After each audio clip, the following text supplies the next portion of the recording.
Hello, hello, hello. So, I am taking over the absolutely gorgeous Leonie's session for today, and I'll be doing a few of her mornings while she is off training. She gives her absolute love and best wishes to everybody. And I'm going to be tying in a little bit of my work, which is with Archetypes, with her essential oils. So we still keep some of Leonie's themes, but we're just going to blend both of mine while I take over for her sessions. So I was actually wanting to today talk about how we can incorporate connecting with our own divine feminine and connecting with the goddess, and also like really activating our own priestess archetype with using essential oils and ceremony and ritual. So, does that sound good for you guys? I just wanted to check that everyone can hear me and that everything is fine.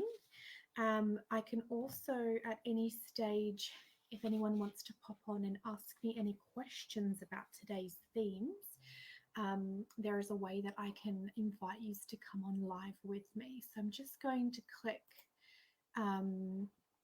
copy clipboard and pop that in here as well. So I like it to be interactive and for you guys to be able to come on and have a chat with me if you're so curious about connecting with the divine feminine. So it's just saying an error has occurred. Wait a moment, then try again. Let's try putting that comment in. Maybe it will allow me. How are you, Lorraine from Tennessee? I think that might have worked. So let's start off with the power of creating alchemy in your life and the power of ritual and tying it in with essential oils. So when you pick a certain smell, a certain scent that can really invoke a response inside of you, you can actually set a very firm intention with your essential oil that it can work on a specific aspect. So I have a moldavite oil, which I use a lot of. It's a moldavite infused with a different blend one, which I found. And to me, it just really epitomizes the goddess and the divine feminine. So you can take your oil, and if you go and you make that commitment that you want to be connecting with your priestess archetype, or with learning to become comfortable with saying the word goddess, you can actually pick a specific smell and you can put it on your third eye and your throat and your heart, or on your wrists, so that you really are smelling that, and it's your commitment to reprogramming your brain. So I did this for about 18 months when I was trying to unprogram my upbringing in a fairly strict religion that didn't accept the word divine feminine or the word goddess. So I disliked Jesus very much. I hated his guts and thought he would caused all the dramas in my family. I know that's not rational. And I also thought that God was a very grumpy old man with a big bushy beard in the sky who, you know, wasn't the nicest of people. So I journeyed through life. I hit my Saturn return at 29, and I started to have a spiritual awakening and following a different way of thinking. And I still had this hook. I still had this fear of saying the word goddess. And you shall not worship any other gods but me, right? And um, I was deeply afraid of, you know, accepting the goddess and the divine feminine. And it took 18 months. I joined a goddess group, and I went and I did um, sacred circle dancing. So all these amazing dancers from all around the world, and all these different aspects. But there was still this little hook inside of me, which was um, I was going to go to hell, or something bad was going to get happened, because I would say the word goddess, but then I would like flinch, and just, you know, I would internally flinch. And it was actually using essential oils and this process which helped me to reprogram my brain and accept different belief patternings, and to build my intuition and my connection to myself as a woman, as a aspect of the divine feminine, as a aspect of the goddess. So I would put um, essential oils.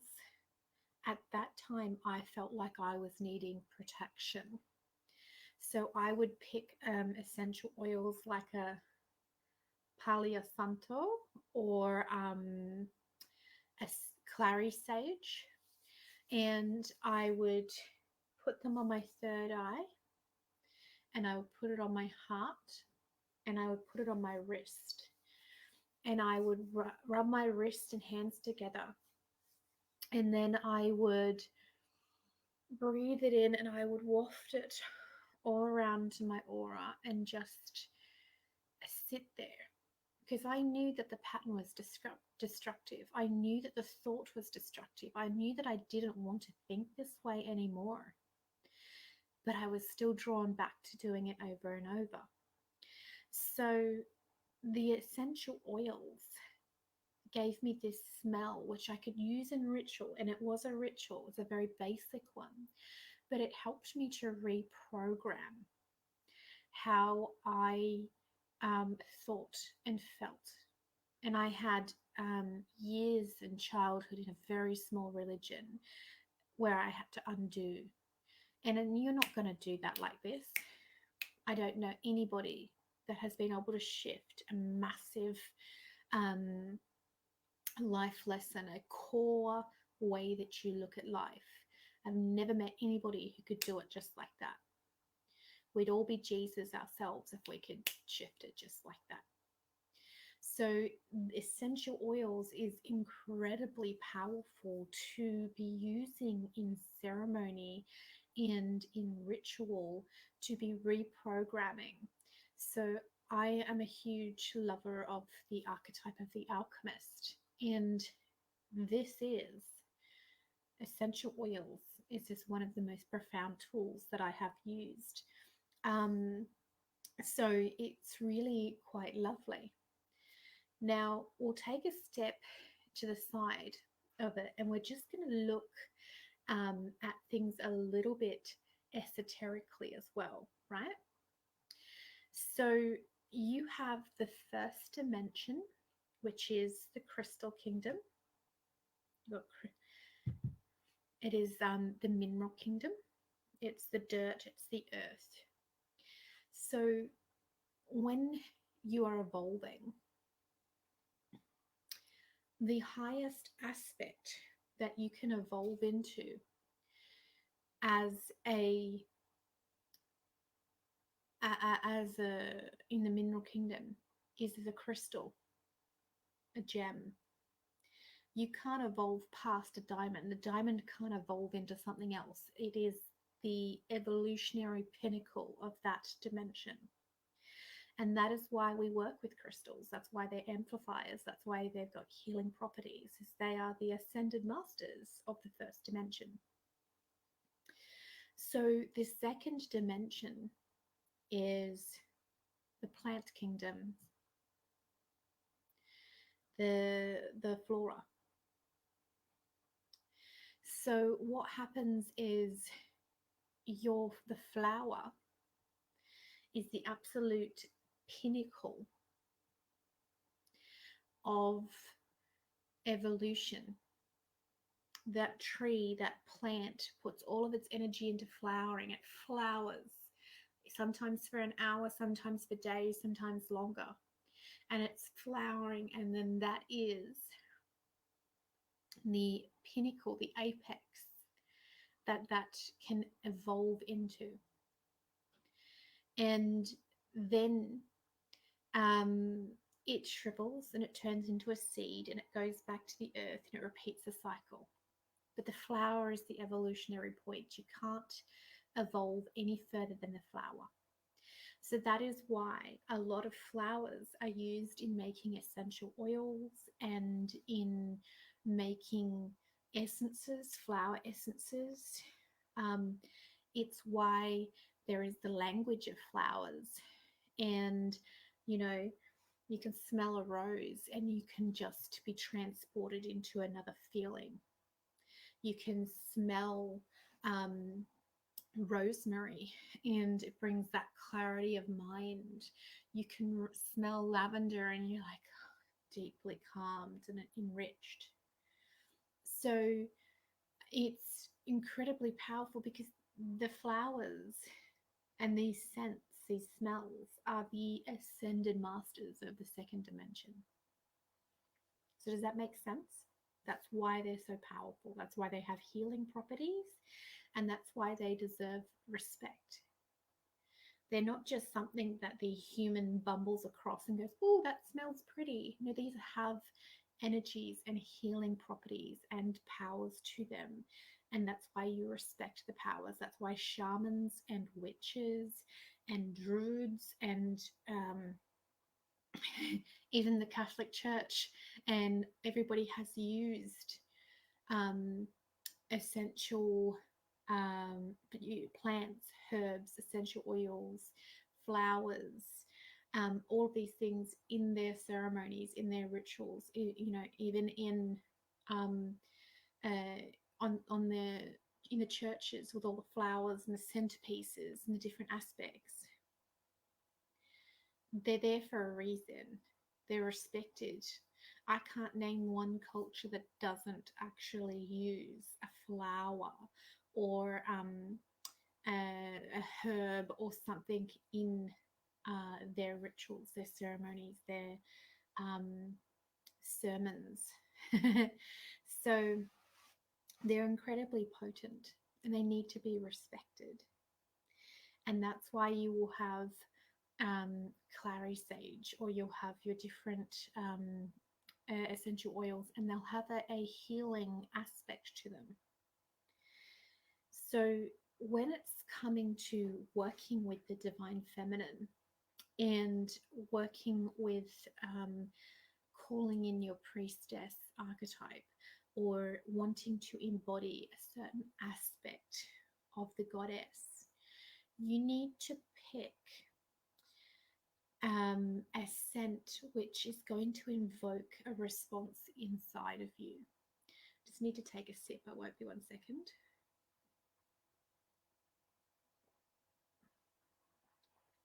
So is this making sense, guys? You understanding the potency and the deep respect we should have for the plant kingdom and the healing properties. So we're going to now tie it in with creating and invoking a certain aspect or a certain response. So let's look at, say we are in we've just come out of a really traumatized relationship, and we've been deeply hurt. So maybe you need to be invoking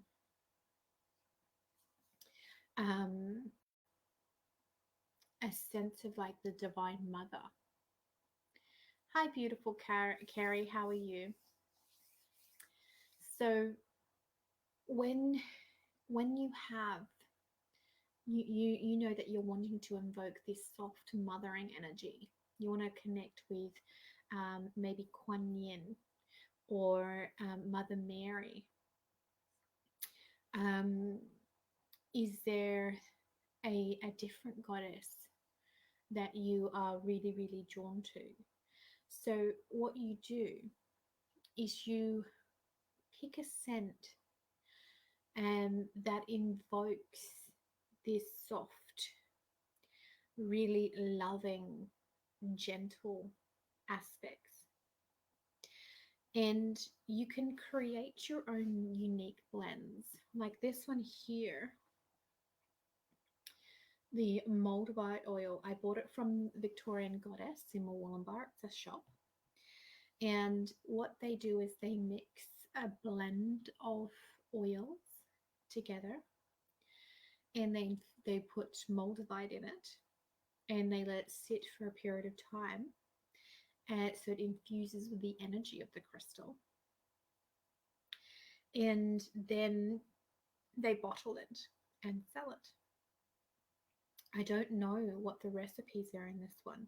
I smell peppermint, and I smell, I think, ylang ylang. But there might be some other things in there.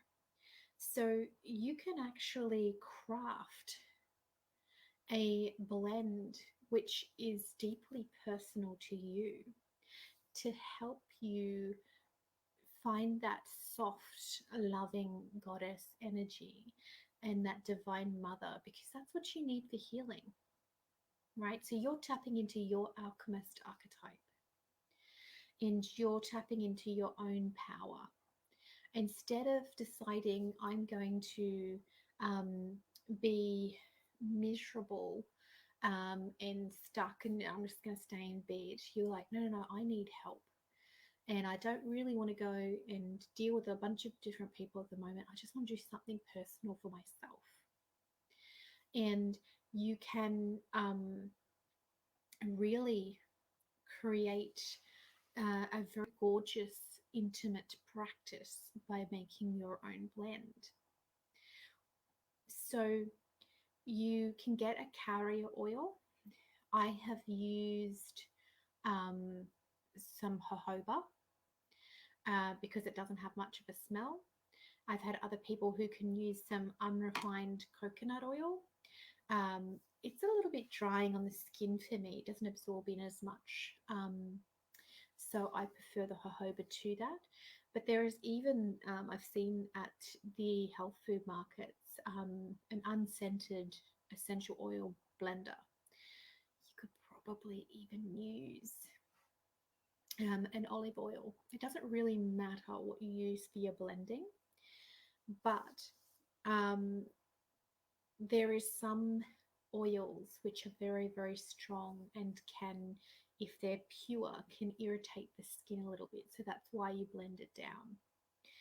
So Kerry, peppermint is one of them. I absolutely love peppermint, but in its pure form, it's incredibly potent. So you have to be careful not to rub it anywhere near your womb if you're a woman. I didn't know this, and when I was, must have been about 30, I rubbed some pure peppermint oil onto the back of the small of my back near my spine, thinking, oh, this is just like,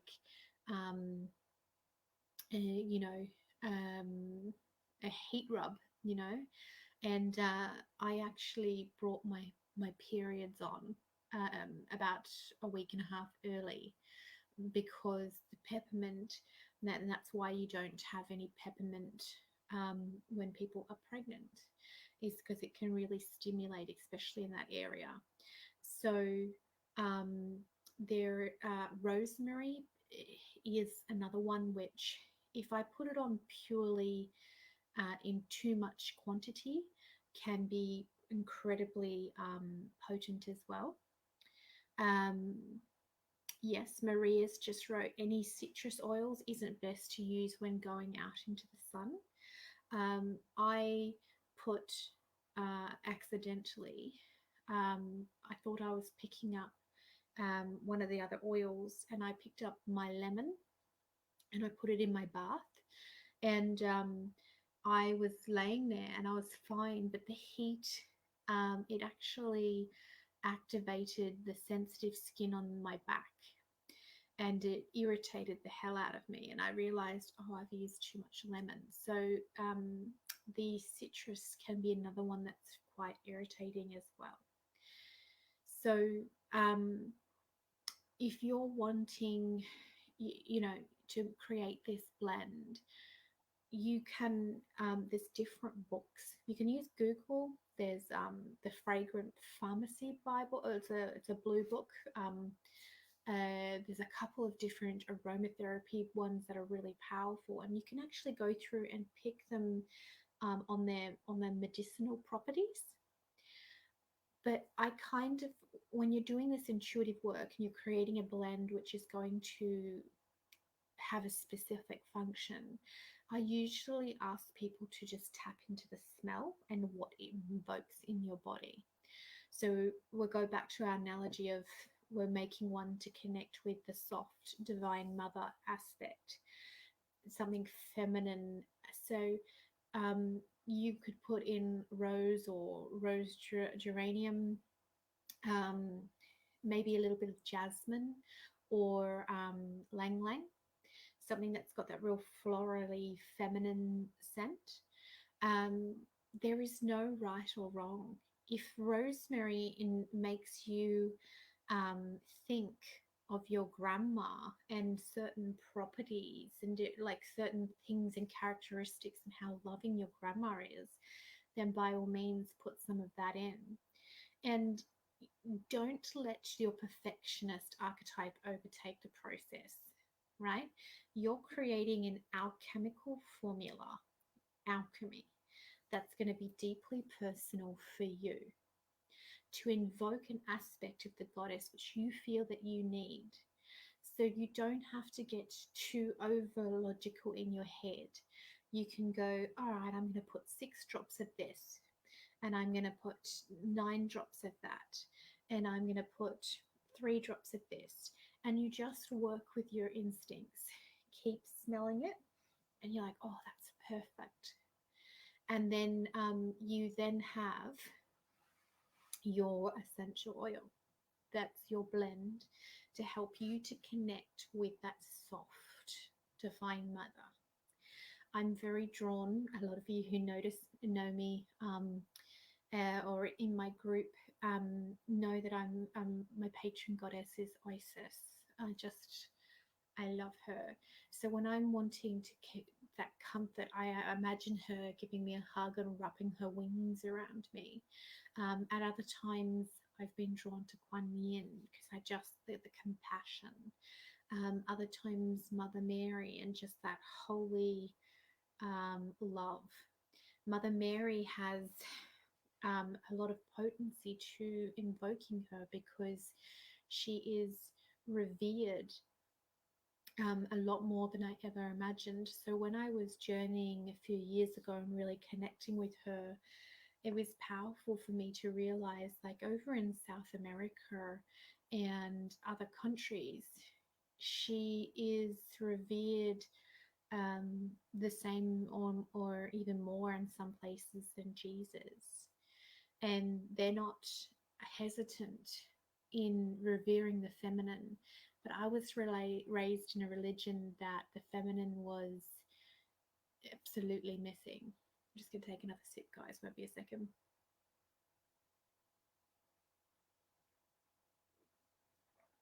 So it can be incredibly potent and incredibly healing to go on these journeys with the medicine of the plant and with specific scents, and to work and connect with specific goddesses.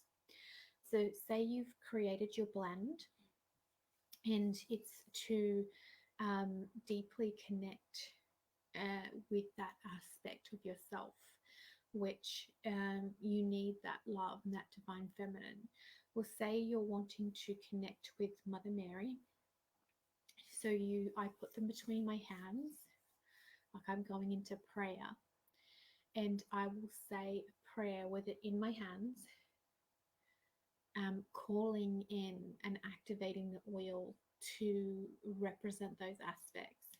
So I'm just going to come up with one off the top of my head, and you can do something very similar. Remember, alchemy and ritual and ceremony is from your heart and your soul.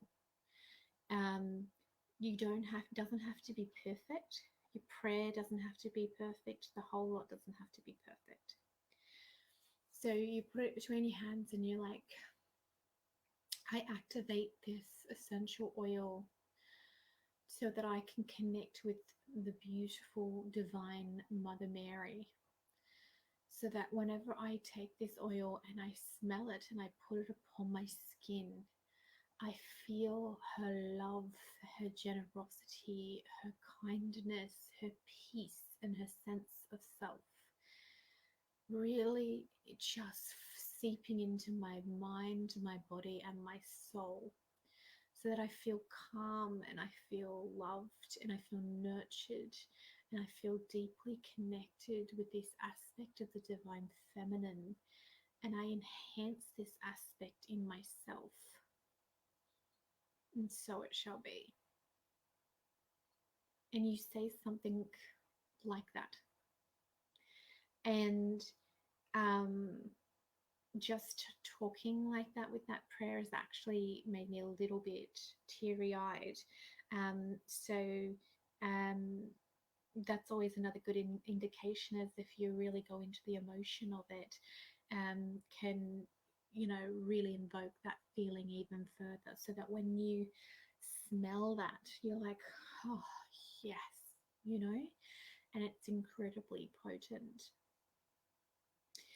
So we need to remember that the goddesses all the goddesses throughout the planet, and all the pantheons and all the cultures, they're archetypal forces. So each of the goddesses have personality traits and things that they were revered for. Athena, truth and justice. Kuan Yin, compassion. Kali can be that chaotic, transformative whirlwind of energy that can come in, but she can also be that incredibly strong lover in empowered divine feminine. So I can sometimes get a little bit scared of Kali and her energy, but at the same time, she brings transformation so rapidly, and she is a fully embodied divine feminine, warrioress, mother, wife, awesome. So there is other aspects to her. So when you're invoking Kali, well, what part of her do you want to invoke? So when you're picking your goddess that you want to work with, what aspect, what archetypal force of theirs do you want to call into your life and work with deeply? Do you need courage? Do you need compassion? Do you need self-love? Do you need spiritual transformation? Do you need magic? Are you wanting to boost your magic? Are you wanting to let patterns in your life die out and end? So you're wanting to let go of those patterns, that it's an actual the energy of death and rebirth. So you need to be picking what part of the divine feminine are you wanting to bring forth into your life because you archetypally and energetically need it.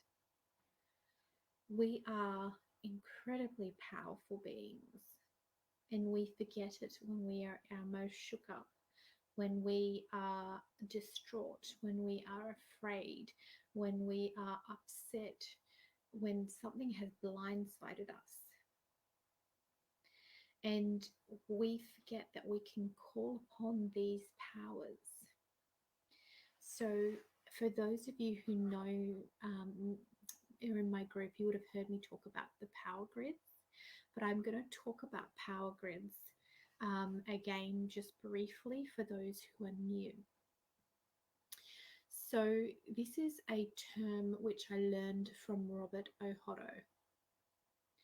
And a power grid is someone or something that you can call upon when you need help. So you can call upon clear crystal, you can call upon selenite, you can call upon Palo Santo, you can call upon the oils that you have just made, rosemary. You can call upon your guides. You can call upon your ancestors. You can call upon the angels, the fairies, the galactical family. You can call upon the goddess, the god. You can call upon a specific person. Do you have a sacred witness? Do you have a priest? Do you go to a priestess? Do you go and see your acupuncturist? Do you have a Chinese herbalist that you trust? What you do is when you're in your moment of confusion, you're in your moment of triggered state. You could be upset, you could be blindsided, you can be fearful, you can be betrayed. And what you need to do is you need to understand that I am never alone. I am always protected, and I can ask for help. And in that moment, you're like, okay, so I need to ask for help. Who should I ask for help from? And some people are going to be, I'm going to call up my friend and talk to them. Others are going to be more shamanically drawn, and they're going to go to the earth. They're going to go to the elementals. They're going to go to the crystals.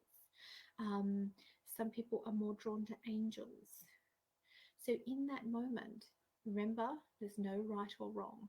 It's pure intuition and being in your sovereign. And you say, I need some help. Who should I call upon? And trust your instincts. If you're having health problems, then you would call upon somebody who's going to know about health issues. If you're having a spiritual problem, you can call upon the ascended masters or the angels or a spiritual teacher that you know, or somebody that you trust that can give you the information. And you're going to ask them questions. And it's deeply profound and deeply beautiful to, in that moment, reach out to a power grid instead of just wallowing in the energy. When I talk about my archetypes in my teachings, because I'm a archetypal teacher and coach, and I teach business and stuff as well, but it's predominantly knowing your self-esteem and your soul esteem. You can stay stuck in your victim and just wallow there, or you can do something about it. So this is when I was teaching the other day. This is a very dodgy list.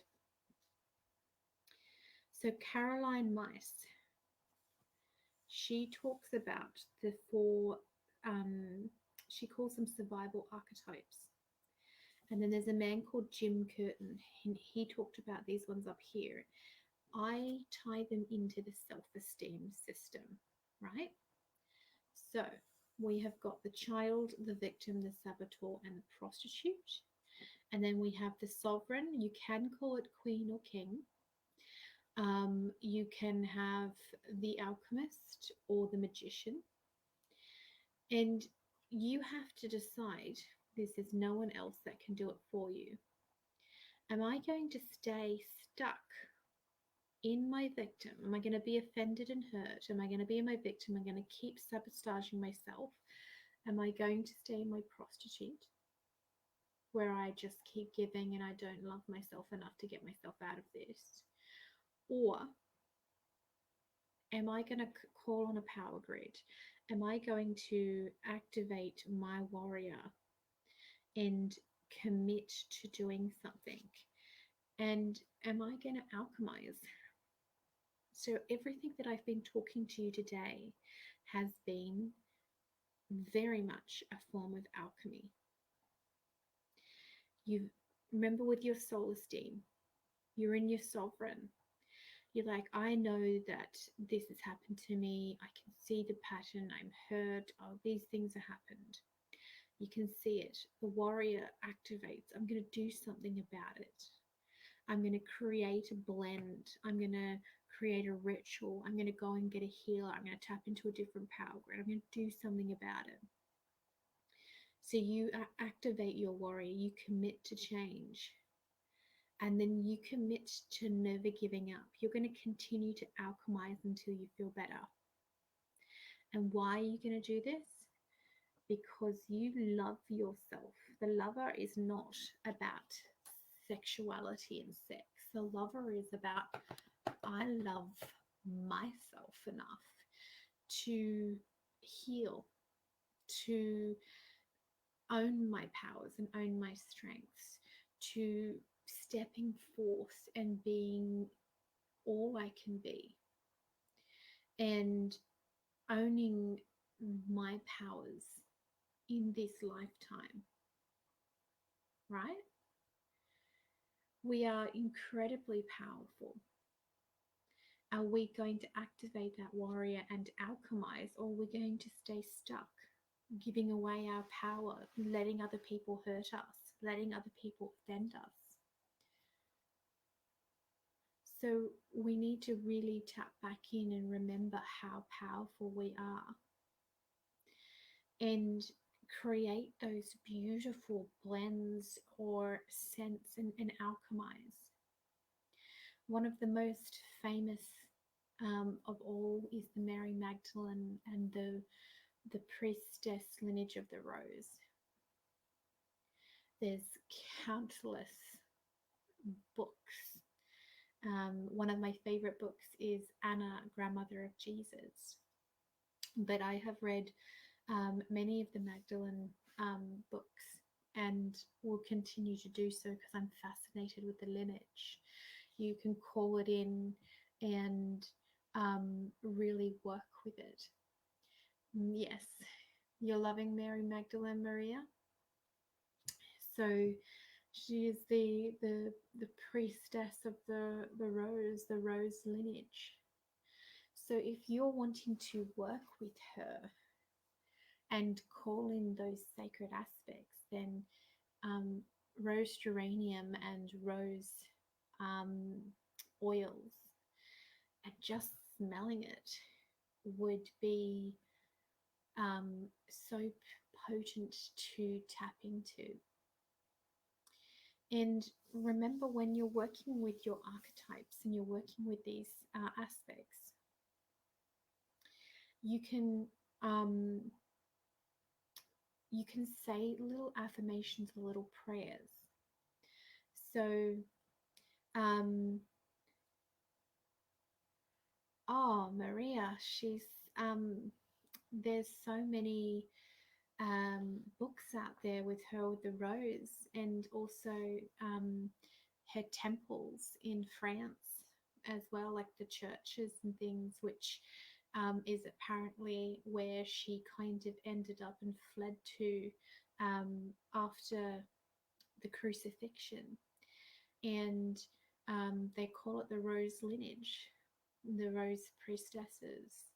And um, she's such a um, profound teacher, and also epitomizes what's going on with the divine feminine at the moment.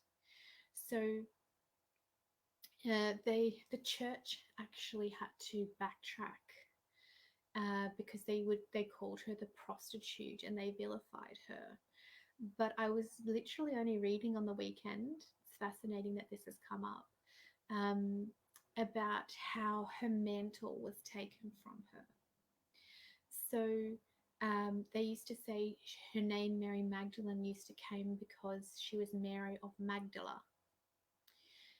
But historians have been able to prove that Magdala, the town, actually didn't form until like a couple of centuries later.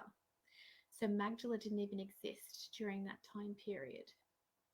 And that Magdalene wasn't a last name, it was actually a title because she, I think she was a Zion, like she was a noblewoman. And in all of the apostles' stories, she was, very much by his side.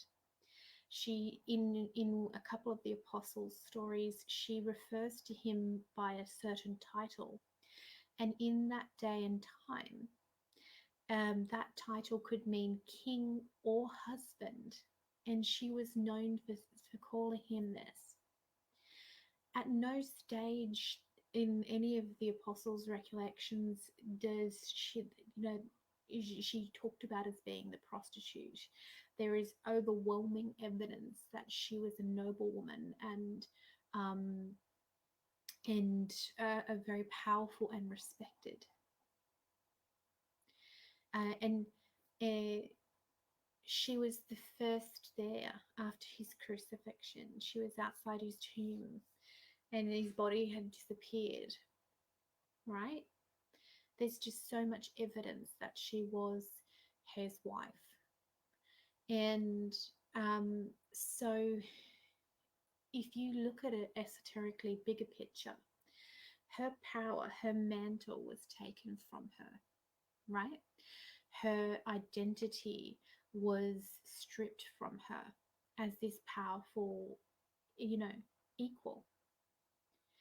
And you look at what we're doing as women right this moment, as to the best of our ability, with the Me Too movement and pay equality and wanting to be seen as an equal, is we are trying to take back our mantle. We are trying to take back our power, and we don't want to become more powerful than men, because that would just swing it back the other direction, and we would, we just want to be equal. We want to be seen and validated as standing beside men as equals, not something that is less than, not something that is vilified, not something that is a prostitute or anything that's less than.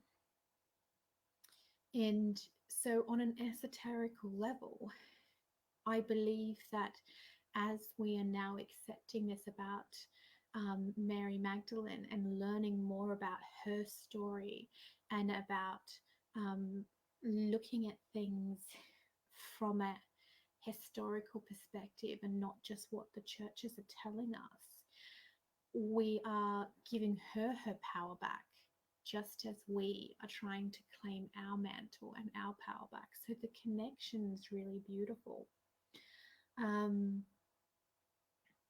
So when all the travel opens up, I think it would be really powerful for you, Maria, to go on a bit of a pilgrimage to France and connect with the Rose, and to connect with the Mary Magdalene energies in France, because it's well respected and it's quite beautiful. And So it is quite powerful, her story, and it's very much ties in with what we're trying to do as the divine feminine rising, and to call in her power, and to embody it. You know, you get that rose and and put it on, anoint yourself, and connect with her lineage. And I will put it on. I'll put different oils on myself, and I'll be like, I want to embody the priestess archetype as much as possible. Please let the priestess descend into my field and allow me to be deeply of service.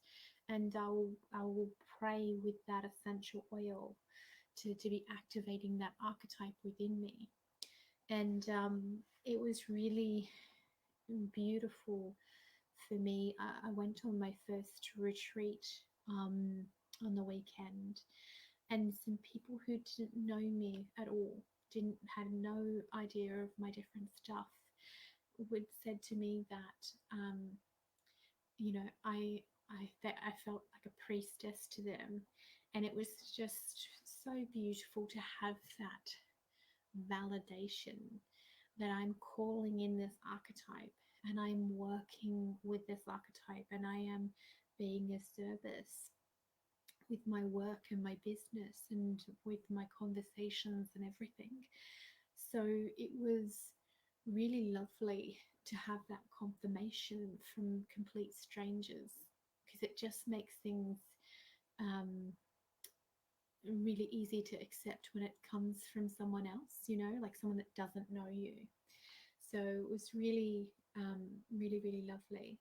And I feel like so many more of us are being drawn to connecting and embodying and empowering ourselves more, and stepping into our priestess lineages. And it was really fascinating because there was like three aspects of the divine feminine there. So I teach very much like with the priestess, with prayer, um, ceremony and connection. There was another lady there who does a lot of creating like medicines from the plants, and she's like an earth mother.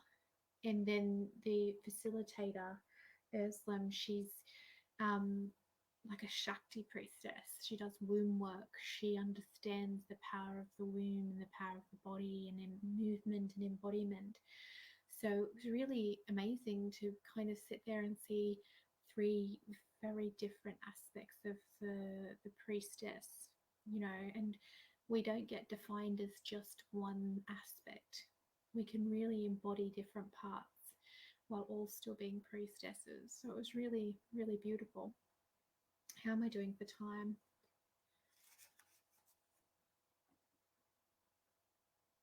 I'm about to have to finalize. I've got 3 minutes until the end. So I will just end with this. It's been really lovely talking about these aspects today. And please continue to connect with yourself. Use your own innate abilities to tap into your magic and create those essential oils, or choose one. You know, if you're just drawn to lavender, trust it. Work with lavender. You know, there's something in there that's right at that moment, you know. So it's just really trust yourselves. Now I have put a link in the description for my group. So my group is Archetypes and Alchemy, and I encourage you to join. I do the beautiful Carrie. It's lovely that you stayed around watching, gorgeous. So Carrie's in my group already. I encourage you to join my group. I do weekly trainings on archetypes, or different things that'll help. If you have any questions, I'm very happy to do teachings about it. One of the ladies in the group, I did a training on the empath archetype, and then the next week I did the narcissist. Both of those are still up in the group if anyone likes to go and watch. But I will take them down because they're part of my archetypal library for my website. So she was like, well, how can the empath protect themselves? Like, if somebody doesn't really know how to energetically protect themselves, what can you do? So that's another thing I'm focusing in on this week. In the next couple of weeks, is I'm have a video series about different techniques and tools and things that you can be doing to protect your energy field and protect your. It doesn't have to be just the empath. If you're a healer, or the priestess, the crone, the shaman, any of those that are energetically really putting out there and helping other people, they can get prone to getting drained. And it's our responsibility to discover the tools that help us so that we don't continue to get drained. We're very powerful beings. It's our responsibility to look after our mind, body, and spirit so that we don't become drained. We are powerful. So I better end it here because I don't know if someone's coming up straight after me. It's 10:30. It's been fantastic. I hope to see you in the group, and never hesitate to reach out and ask any questions. I have done a lot of study on a lot of different subjects. So if I can't help you, I usually will be able to find somebody who can. So I love helping people. That's my own priestess archetype, being of service. So thank you so much, Maria. It's really beautifully to connect. There's a book, Maria, that's popped into my head. The author's name is Megan Watterson, and she has a couple of books. One's Mary Magdalene, and the one beforehand, it starts with R. It's like release or refresh or renew or something like that. It's just one word. Reveal. That's it. Reveal. Reveal by Megan Watterson. And then her latest one is the Mary Magdalene. And I'm going to get that one myself. And I actually just feel you'll be drawn to that. And Anna, Grandmother of Jesus by Claire Hartsong is another one that I think that you will really, really enjoy. So keep an eye out for those ones. So much love to everybody.